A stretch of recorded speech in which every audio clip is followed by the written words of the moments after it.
The Honorable Vice President, distinguished ladies and gentlemen, good morning. From the outset, my government has prioritized action to prevent, protect, and curtail the spread of the highly infectious and deadly coronavirus.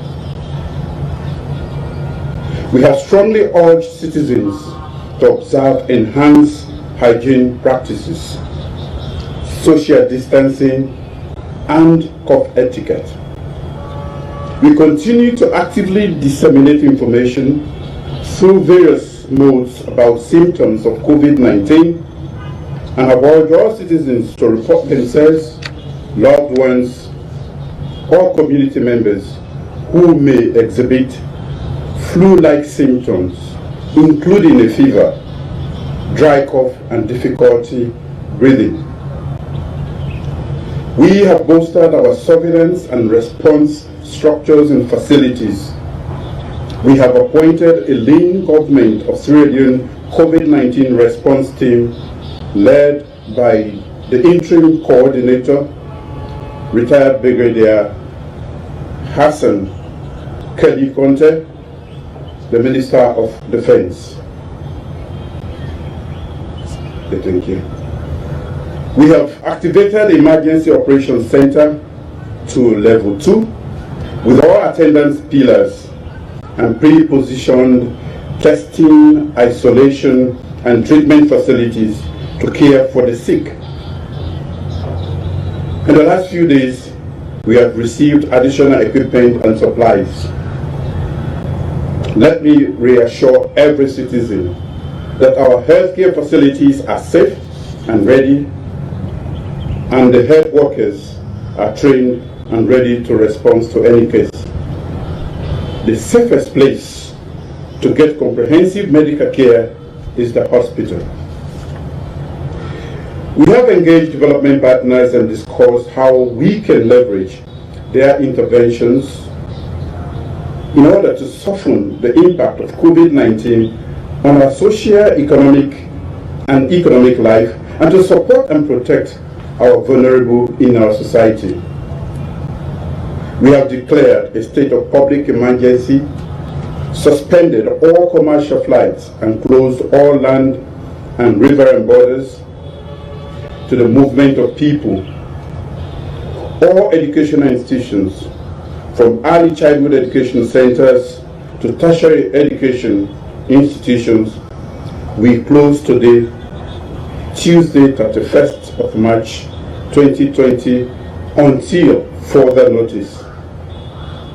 We applaud private and state entities that have complemented our efforts at communicating the threat of coronavirus to our citizens.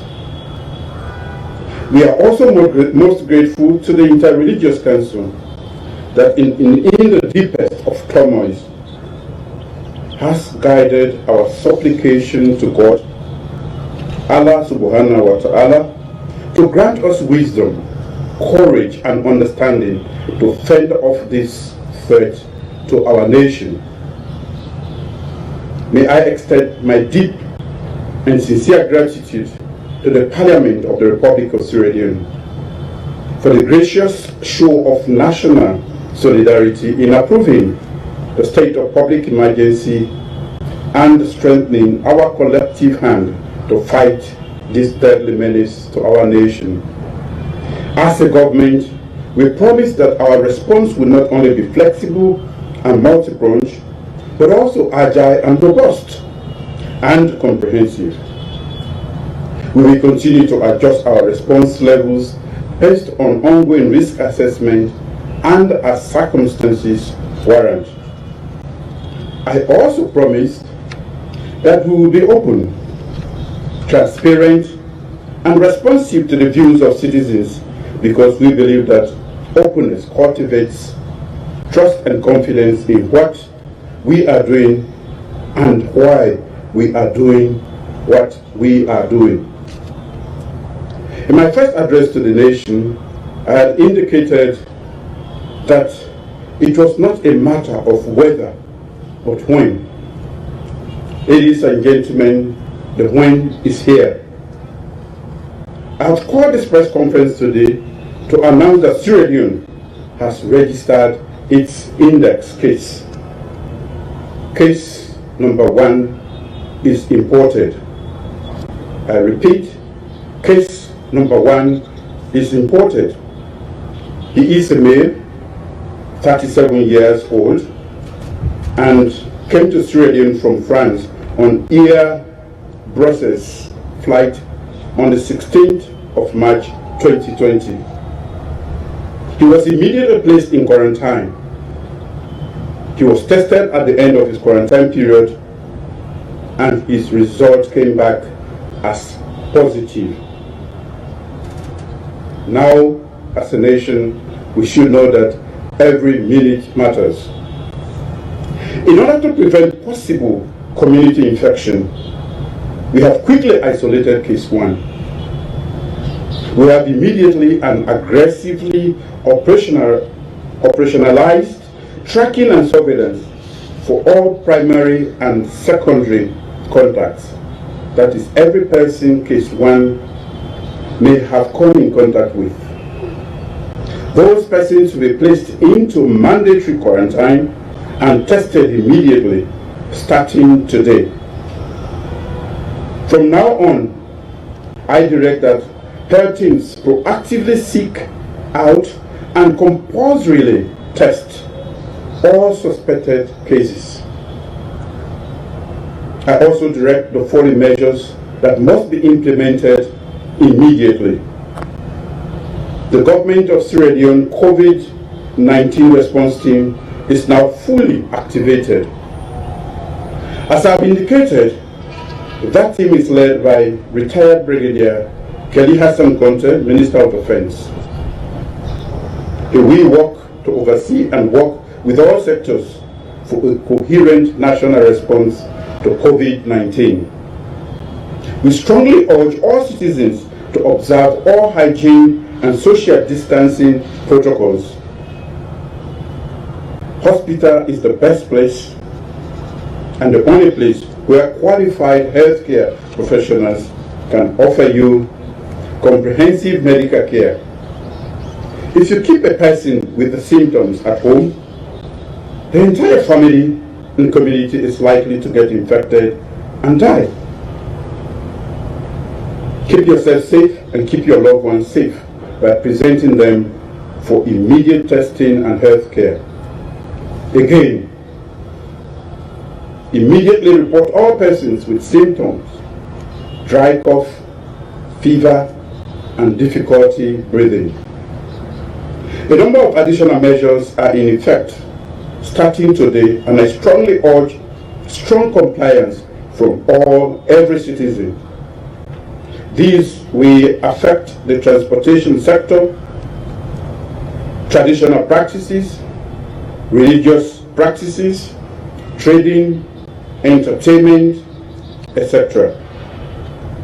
The National COVID-19 Response Secretariat, led by Brigadier Kelly Conte, we announced the full raft of measures immediately after. Let me reiterate, this is not a lockdown. This is not a lockdown. But the government will respond rapidly to changes in the situation by announcing additional enhanced measures. As I end, fellow citizens, over the last 4 days we have offered supplication to God, Allah subhanahu wa ta'ala, to protect his people. These are not normal times, but these are the times to be deliberately thoughtful. In the coming days, let's keep reminding one another that we have a responsibility to keep one another safe. At this juncture, let me now invite the Head of Strategic Communications to moderate the questions from the press.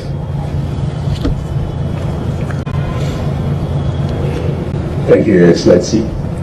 I will take a number of questions. We have a number of ground rules. You ask only one question. You do not repeat yourself. If a question has been asked, do not ask that same question. Please announce your name.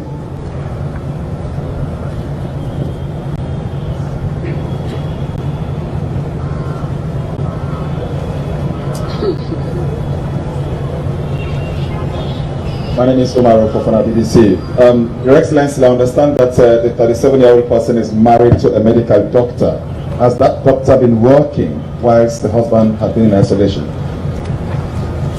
The Minister of Health, please.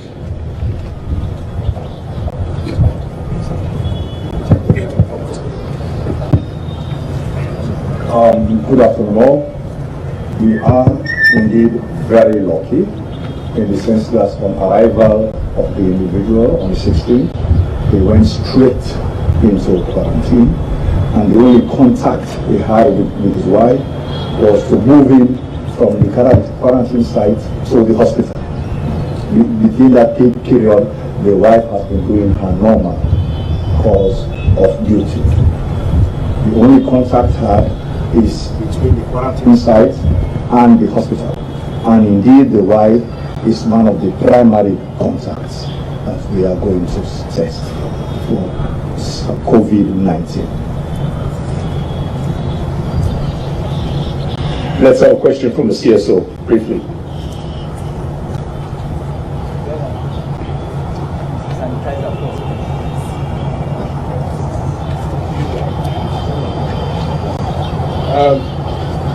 What is the status of the medical consumable supply at Katepo Hospital as of now?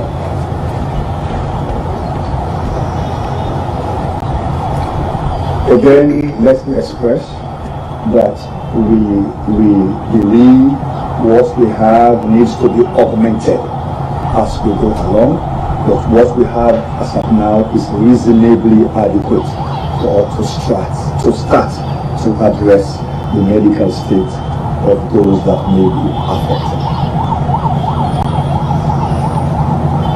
Let's this young man.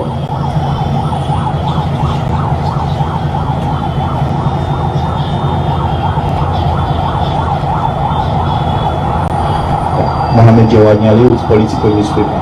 Now this news is going to trigger panic and paranoia, which will affect services like transportation and even commodity prices. Now, apart from medical measures, are you going to announce plans to stabilize the possible shock that this news may come with?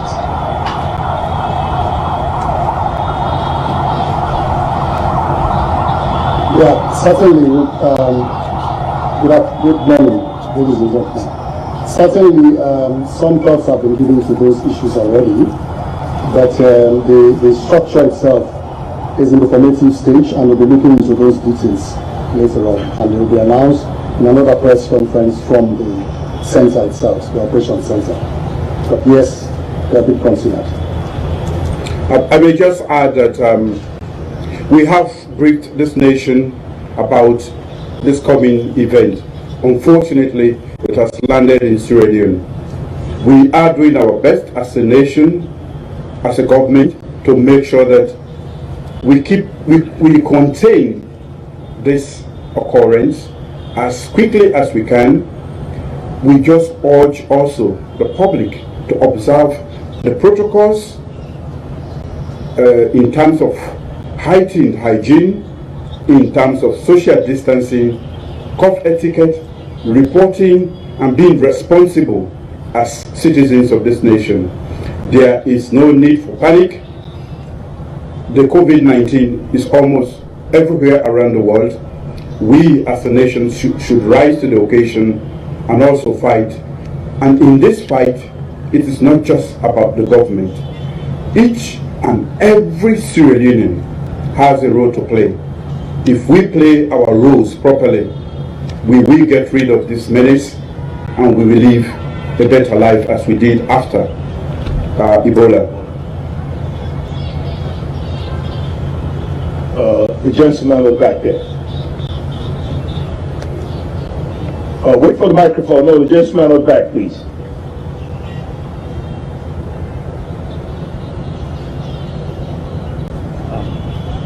His Excellency the President, what Sierra Leone needs at this time is hope, especially the poor of the poor. What economic policy does your government have with regards to that? All right, I think the Minister of Finance is here. We may like to invite him to respond to that. I think we had hinted on that about a week ago, but he will give you the specifics as to what we can do as a nation. These, like I said, these are difficult times, but we also recognize the fact that we have vulnerable people who can hardly afford to go by without support at this point in time. And quite a lot of measures are in place or are in the works, and the Minister of Finance may highlight some of those. Thank you very much, Your Excellency. Your Excellency did mention that the program was presented to the partners.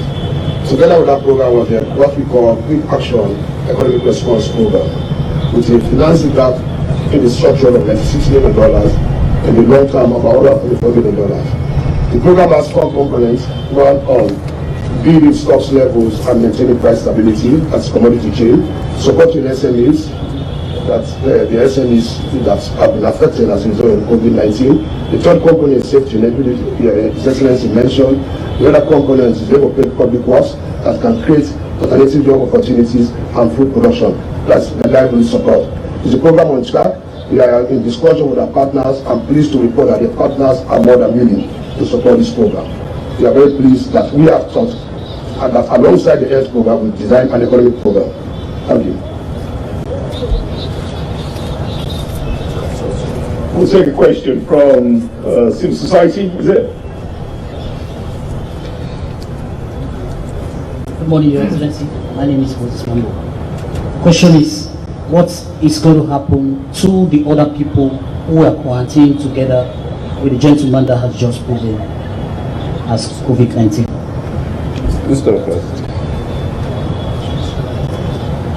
Let me reiterate that we have started already primary contact tracing. That is those that live with him at the quarantine site. And we will also screen, test both primary and secondary contacts. That is those that would have gone home to their families. We would also screen those as well. We would like you to feel and rest assured that there are professionals with the skills to be able to link up the driver, the wife, those in the hotel, those that served him, to ensure that we fully screen and test all those that would have had any form of contact with the index case. I thank you. Let's have one from the television, and then we may request a final one from a woman. Yes. Sorry, clarification, Mr. Minister. When you say that he had been living in quarantine, I understand that he had actually left the quarantine and gone into isolation at home. Could you please clarify that point? For that batch that came into quarantine on the 16th, they should have gone home on the 29th. However, the individual stayed behind until the 30th, until the wife picked him up from the quarantine site straight to the hospital. We'll take one question from AIB, one question from SLBC, one question from a woman, and then I think we're done. I am Swale Obandi. I work for AIB. My concern is with regards to the criteria being used for testing. I really want to know what are the signs the ministry sees in the patient before conducting the test, because you will agree with me that we will have noticed this particular case long before if the test had been conducted. But so we really want to know, do you look out for signs before conducting? Because many believe that if we are doing random tests, we'll have got more than this. Thank you very much. I appreciate your fear, but let me express before now, testing mode was for those that have shown signs and symptoms, and we have done 42 of those. Another testing mode is for those that may have come into contact with anyone that has proven to be positive. We were able to do 12 people on that were in contact with someone that went back to the UK and tested as corona positive. As at now, we have got an index case in Sierra Leone, and I will reiterate that we are going to test all primary and secondary contacts.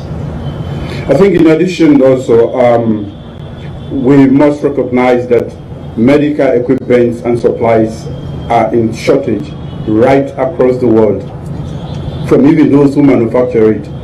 So we have to be sensible about the use of test kits. We had a reasonable number. Fortunately, we have had in the past couple of days additional supplies. So we are in position now to screen and to test more people. What we had at hand at the beginning was too small to go on testing everybody. So now we can actually test as many people as we can.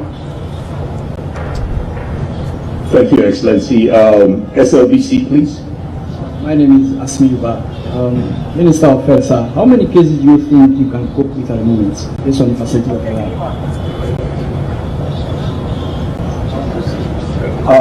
The methodology used is the PCR, polymerase chain reaction. A plate is a 96 well plate. However, if you have to be doing standard curves, repeats, you would reasonably do anything between 30 and 40 samples on a plate. We are now going to activate about 3 or 4 laboratories. So with that, we think nationally we are in reasonable position to test 100 tests per day. Case management. He's talking about case management. Three sites have been designated as treatment centers. The one at 34 military is a 30-bed one, which can be expanded to a 100-bed one. But the 30-bed one is the isolation and treatment center as of now. The other is the Jubilee Hospital, which is a 100-bed facility. Remember, with this ailment, a higher percentage would be those that may not necessarily be hospitalized. And those that could be hospitalized, the critical ones, we think as at now we are reasonably comfortable. This morning, the technical lead has been discussing with me to say we are going to send teams out such that we can have regional treatment centers as well. This is unfortunately the last question. Yes, ma'am. My name is Marcela Samba from Campaign Public Governance. Your Excellency, sir, mine is not like a question, but a hope request. Experiences from other countries have shown that isolation and testing has helped tremendously containing the virus. Can we consider a situation where restriction of movement can be considered at this early stage to understand the pattern of the spread? Thank you very much. I think everything is available and we are not going to spare any option at the moment. We have just identified the index case. The tracing is going on as we speak here. And depending on the magnitude or spread after the testing would have taken place, we will decide on the raft of other measures to come into place. We have been able to identify this particular index case because we've been proactive. If we had allowed him to go home as a Sierra Leonean, he would never have made it. He would have, of course, caused infection in his home, community, and of course that we multiply by the day. So we are doing everything and everybody is invited somehow to be a part of this. Each and everybody should be a part of this. Protecting yourself means you are protecting me and this nation. So this is not about government, it is about us Sierra Leoneans, and I really want to appeal that the sensitization is heightened and everybody is informed about what the signs are, what we are supposed to do and what we are not supposed to do. Congregating in large numbers should be avoided. We see some people still taking the liberty to go to club, to go to the beaches. We are going to heighten the measures, and we are going to make sure that this country will be able to control and contain this particular outbreak. Okay, go ahead, please.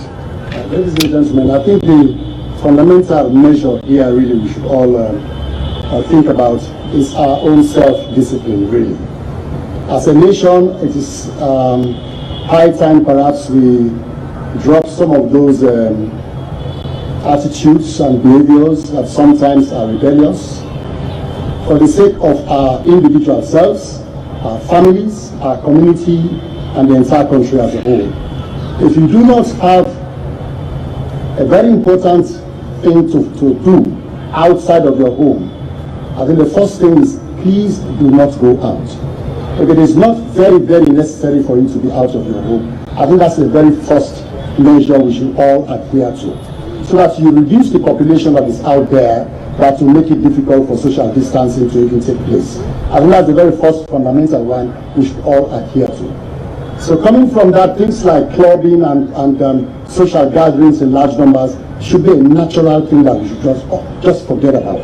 Put them first out of your programs and consider the national fight against coronavirus.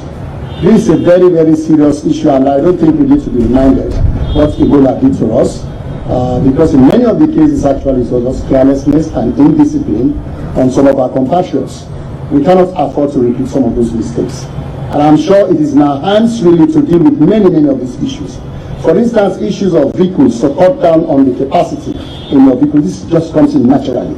If you want to maintain some distance within your keke, for instance, don't overload it, for Christ's sake. In your podas, why overload it? People even load until the point where they have middle seats also even loaded.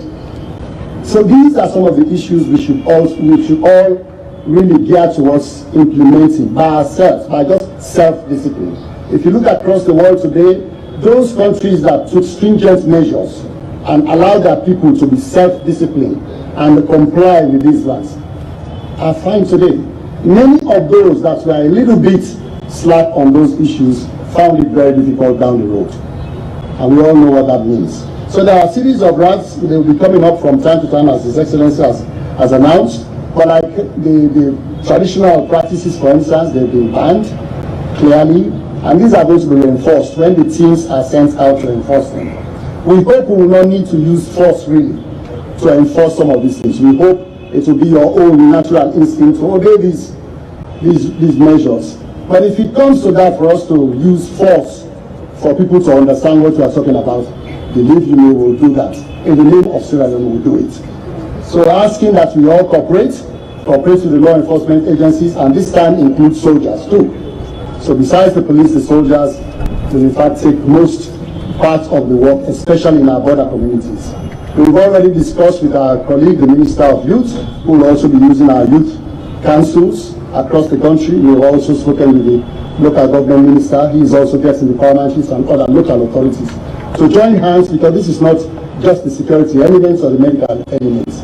It is across Sierra Leone. All of us have a part to play, and until we all cooperate fully towards this goal, it will be a Herculean task for us to achieve. If we do cooperate, believe you me, when once the medical people and the security elements isolate these cases that are coming, the rest is easy. Nobody else will get it. But if we don't comply with those, it's very, very easy to spread them. We hope we will not get to that. But we'll do our utmost best to ensure that people respect others. When you respect the law, you are simply respecting others. You are not afraid of anybody, but you are simply respecting yourselves as human beings and respect the national call for this fight. Thank you very much. Thank you very much, the Honourable Minister. I think the message from the President is very clear. There is no need to panic. This is not a lockdown, but we should take personal responsibility to make sure we comply and support the measures government have put in place.